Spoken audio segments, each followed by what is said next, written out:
Dear friends, मेरा नाम सुभाष चौधरी है और मैं भारत का एक सामान्य नागरिक हूँ। आज का वीडियो हमारे रिटायर्ड लोगों के लिए, सीनियर सिटीजन दोस्तों के लिए, बुज़ुर्ग मित्रों के लिए बहुत बहुत उपयोगी है। उनको ये जानना बहुत ज़रूरी है कि उनके लिए जो उनका नया जीवन है, रिटायर्ड लाइफ है, जो आपका वरिष्ठ नागरिक का एक पोजीशन को मिला है मतलब उनकी 60 के ऊपर हो गई है, और जो बदला हुआ माहौल है जिसमें वो नॉर्मली घर में ही रहेंगे, जो उनका जब उनको रेगुलर ऑफिस नहीं जाना है, एक्टिविटी उनकी कम हो गई है, तो उनको कौन सी चीज़ें अपनानी चाहिए ताकि ये जो सेकेंड फेज़ है, पोस्ट जॉब पोस्ट बिजनेस जो फेज़ है जिसमें उनकी एक्टिविटीज़ कम होने वाली है, वो बेहतर रहें, स्वस्थ रहें, प्रसन्न रहें, खुश रहें और उनके जीवन में खुशियाँ रहे, उनका लंबा स्वस्थ जीवन हो, 90 साल जिएँ, 100 साल जिएँ और हमेशा स्वस्थ रहें। स्वस्थपूर्ण जीवन, बीमार वाला जीवन न जिएँ, स्वस्थ जीवन जिएँ। तो उसके लिए आज हम बात करेंगे ऐसे 10 परिवर्तनों को, 10 चीज़ों को, 10 गुणों को जो उनको अपनाना चाहिए। अगर उन्होंने नहीं अपनाया पहले से तो अच्छी बात है, नहीं तो उनको अपनाना चाहिए। अगर इस चेंज को, इस परिवर्तन को आप अपनाते हैं अपने जीवन में तो आपके लिए बहुत अच्छा रहेगा। देखिए, जीवन का जो सफ़र है वो ऐसे ही चलता रहता है, बढ़ता रहता है, लेकिन रिटायरमेंट के बाद या बुज़ुर्गों को ओल्ड एज में अक्सर क्या होता है कि उनको मन की शांति नहीं होता, उलझन में रहते हैं, परेशानी रहते हैं, शारीरिक बीमारी की वजह से, फाइनेंस की वजह से, लोनलीनेस की वजह से, अकेलेपन की वजह से, ज़्यादा इंटरेक्शन नहीं होने की वजह से, या बहुत बार अनजाना कारण भी होता है क्योंकि इनकी स्थिति बदल गई जिसको वो स्वीकार नहीं कर पाते हैं और अंदर अंदर परेशान रहते हैं। उनका जीवन शांतिपूर्ण नहीं होता है, अशांत जीवन रहता है।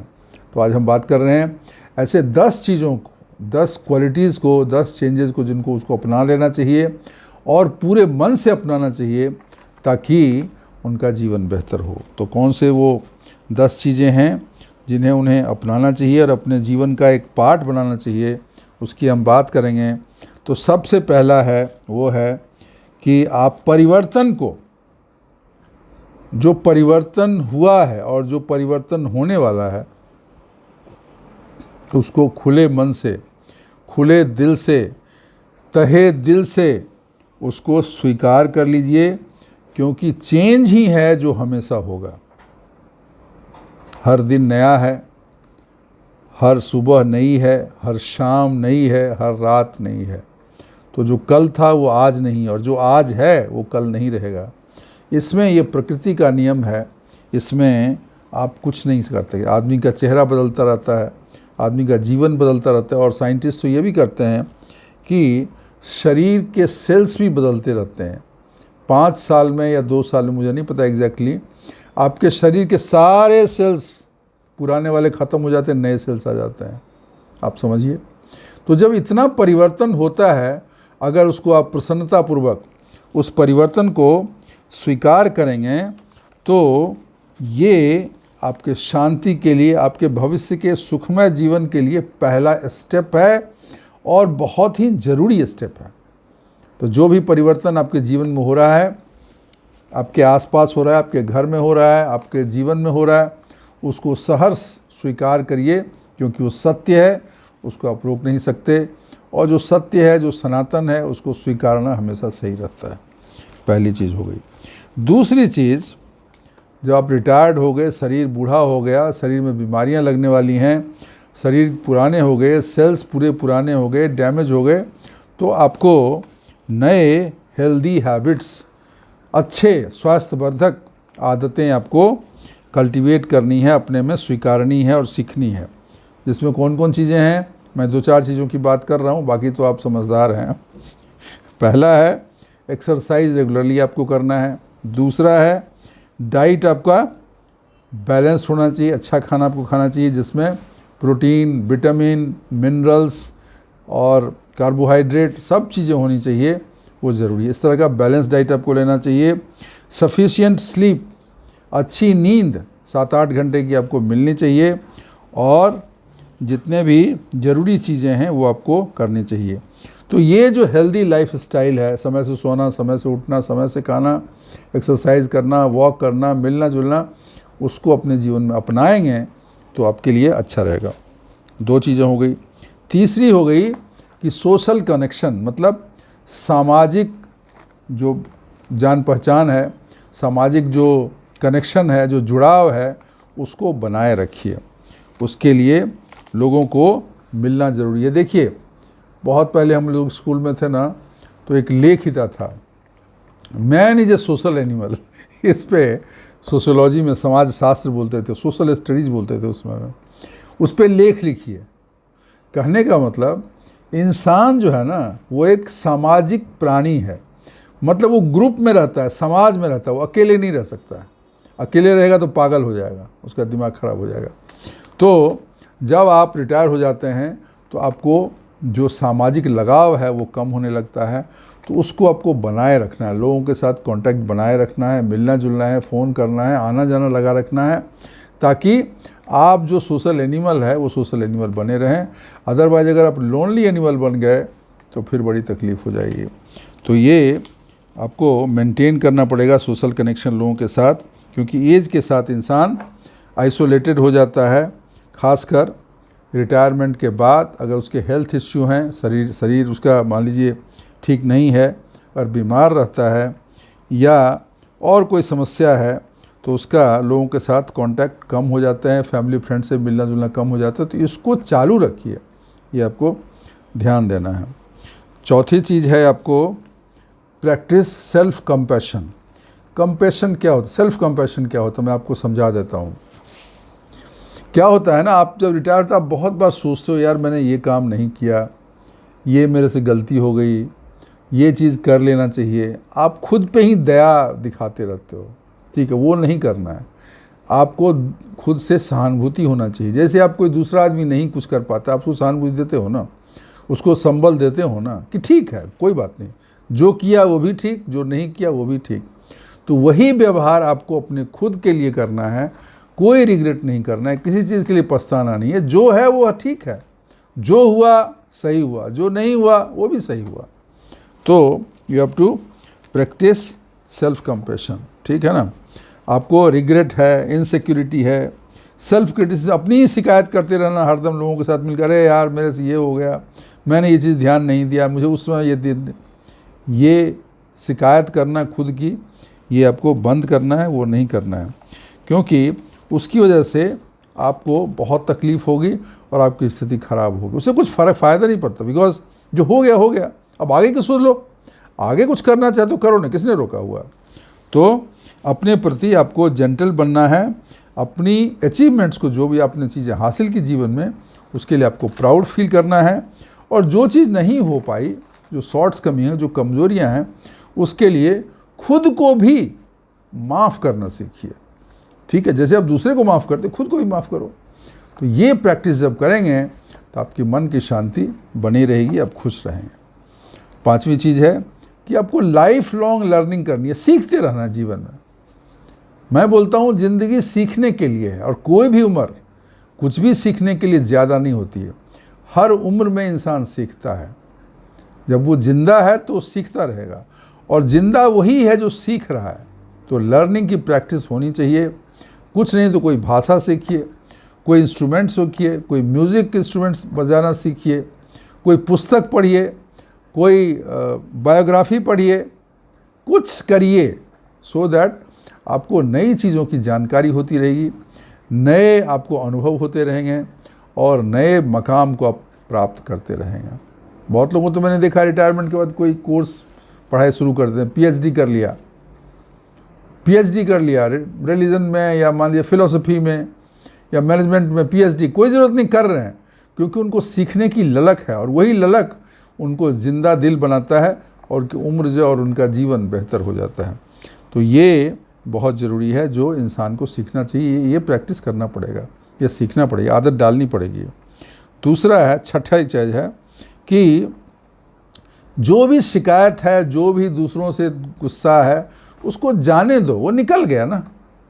अब उस बोझ को लेके, हमको उसने ये कहा, हम कि ऐसा हो गया, उससे किसी दोस्त से, किसी रिश्तेदार से, कोई पुरानी अनबन है, कोई पुरानी बात है, सर पे वो बोझ लिए हुए, मन दिल पे वो बोझ लिए हुए अब जी रहे हो, क्या फ़ायदा है? वो तो निकल गया ना, समय निकल गया। तो लोगों को माफ़ करो और अपना दिल साफ़ करो। तो जब आप लोगों को माफ़ करेंगे तो दिल साफ़ हो जाएगा, और जब दिल साफ़ हो जाएगा तो शरीर पे, मन पे जो बोझ है वो भी हट जाएगा। आप बेहतर महसूस करोगे, आपको लगेगा कि मैं अभी हल्का हूँ, अभी मैं बेहतर हूँ, मुझे जो बंधन था, जो कलेजा को ऐसा बांधे हुए था, वो खुल गया, एकदम जकड़न ख़त्म हो गई। करके देखना इसको, ठीक है? तो अपने रिग्रेट्स, अपनी शिकायत, अपनी जो भी है उसको ख़त्म करिए और आगे बढ़िए। और सातवीं चीज़ है कि फाइंड मीनिंग एंड पर्पस। अपने जीवन का लक्ष्य एक निर्धारित करिए, पर्पस एक खोजिए, क्या करना क्या चाहते हो तुम अभी। और जब पर्पस मिलेगा तो फिर उसमें आप बिजी हो जाएंगे, तो आपकी उदासी ऐसे ही कम हो जाए, आपके मन की शांति ऐसे ही बढ़ जाएगी, आपके जीवन में खुशियाँ ऐसे ही आ जाएंगी। क्योंकि लाइफ विदाउट पर्पस, अगर ज़िंदगी में पर्पस नहीं हो तो एक रेस्टलेसनेस, एक बेचैनी, एक उलझन, एक एंग्जाइटी, एक डिप्रेशन बना ही रहता है। लेकिन जब एक पर्पस मिल गया, एक उद्देश्य मिल गया, एक गोल मिल गया, एक फोकस हो गया, एक किसी चीज़ के लिए आप कर रहे हो, तो फिर ये जो तकलीफ़ें हैं वो काफ़ी हद तक कम हो जाती हैं। और अपने उम्र के साथ साथ आपको जर्नी में आपको कुछ नया सीखने को मिल जाएगा। आप चाहेंगे तो कुछ फोकस मिल जाएगा, कोई ऐसी चीज़ मिल जाएगी जिसमें आपको आनंद आने लगा, मज़ा आने लगेगा, उस चीज़ को करें, वही आपका पर्पस है, ठीक है ना? तो ऐसा कोई क्रिएटिव पर्पस है, कोई लर्निंग है, कोई सर्विस वॉलंटियर करना है, सोचिए और खोजिए और उसमें लगिए, जो आपको अच्छा लगे वो करिए। इससे आपके जीवन लंबा होगा, स्वस्थ रहेंगे, मन में शांति रहेगी और प्रसन्नता का भाव बना रहेगा। इसके बाद सातवीं बात हो गई। आठवीं चीज़ है, थोड़ा ठहराव अपने जीवन में लाइए। बहुत दौड़ धूप कर लिए, अकेले बैठे हैं, उसका भी आनंद लेना चाहिए। अकेलेपन, कभी आप अकेले बैठ के देखना, कोई ना हो, सॉलिट्यूड में है, बैठे हैं, बस अपने जीवन को देख रहे हैं, रिफ्लेक्ट कर रहे हैं, अपने जीवन के बारे में सोच रहे हैं, हमने क्या किया, क्या हुआ, नहीं हुआ, अब क्या करना है। तो जो इंट्रोस्पेक्शन होता है ना, आत्ममंथन जिसको हिंदी में बोलते हैं, उसका एक मौका मिलता है जब आप अकेले बैठते हैं। जब लोनली अकेले बैठते हैं, सोचते हैं, विचारते हैं, उसको बोलते हैं आत्ममंथन, ठीक है, आत्मचिंतन। तो आत्मचिंतन भी इंसान को करना चाहिए, ताकि उसको अपनी गलतियां, अपनी उपलब्धियां और अपने सामने जो पॉसिबिलिटीज़ हैं, जो मौके हैं, उसके बारे में उसको ध्यान में आए और उसके लिए कुछ काम करे। तो ये सॉलिट्यूड एंड स्टिलनेस, ठहराव भी ज़रूरी है जीवन में। कहाँ तक, कब तक, कितना भागोगे? शांत होके बैठना और तटस्थ भाव से दुनिया को देखना, इससे बड़ा शांतिपूर्ण कार्य कुछ नहीं। आप करके देखना, बहुत आनंद आएगा, ठीक है? उसके बाद है कि, और लास्ट जो बात है, हाँ, दो चीज़ें और रह गई। अगर आपको ओल्ड एज में कुछ प्रॉब्लम होती है, मेंटल प्रॉब्लम होती है, कोई इश्यू होता है, कुछ दिक्कत होती है, जैसे बहुत लोगों को डिप्रेशन की प्रॉब्लम हो जाती है, एंग्जाइटी की प्रॉब्लम हो जाती है, ओसीडी की प्रॉब्लम हो जाती है, तो उसका भी आपको डॉक्टर से कंसल्टेशन लेना चाहिए। मन की अशांति हो गई, मन की शांति भंग हो गई, मन परेशान रहता है, उलझन में रहता है, तो अगर इन चीज़ों से नहीं सलटता है तो डॉक्टर से भी सलाह ले सकते हैं। और लास्ट में सबसे इम्पॉर्टेंट चीज़ जो मैं बता रहा हूँ, इसको अगर करेंगे तो मन ऐसे ही शांत हो जाएगा, जिसको बोलते हैं प्रैक्टिस ग्रेटिट्यूड, मतलब कृतज्ञता का भाव रखना हर चीज़ में। किसी ने अगर कोई आपको मदद कर दी, या किसी ने आपको अगर मीठे से गुड मॉर्निंग कर दिया, उसके लिए भी आपको उसको धन्यवाद देना चाहिए मन से, और खुश होना चाहिए कि आज मुझे किसी ने अच्छे से, इज्जत से मुझे गुड मॉर्निंग बोला, किसी ने मुझे कोई मदद की। कोई, मैं जा रहा हूँ, बुज़ुर्ग आदमी जाते हैं, उनको कहीं रोड ही क्रॉस करना है, किसी दुकान पे जाना है, कहीं कुछ काम है, कोई हेल्प कर देता है, हेल्प ज़रूर लीजिए। अगर कोई हेल्प करनी है तो उसको मना मत करें, हेल्प ज़रूर लें और उसको धन्यवाद दें। और अगर हो सके तो रात में डायरी पर लिखिए कि आज आपको किस किस लोगों ने हेल्प किया और क्या आपने उनको कृतज्ञता दिखाई, आपने क्या उनको धन्यवाद दिया, वो लिखिए। अगर इसको आप लिखेंगे ना तो मन बिल्कुल शांत रहेगा और जीवन आपको बेहतर लगने लगेगा। तो दोस्तों, ये 10 चीज़ें हमने बताई जो आपको प्रैक्टिस करनी है, जिससे आपके जीवन में शांति और सुख आएगा। मैं एक बार उसको रिकैप कर देता हूँ, फिर से बता देता हूँ एक बार लाइन से। पहली चीज़ है चेंज को, परिवर्तन को स्वीकार करना है, खुले दिल से स्वीकार करना है।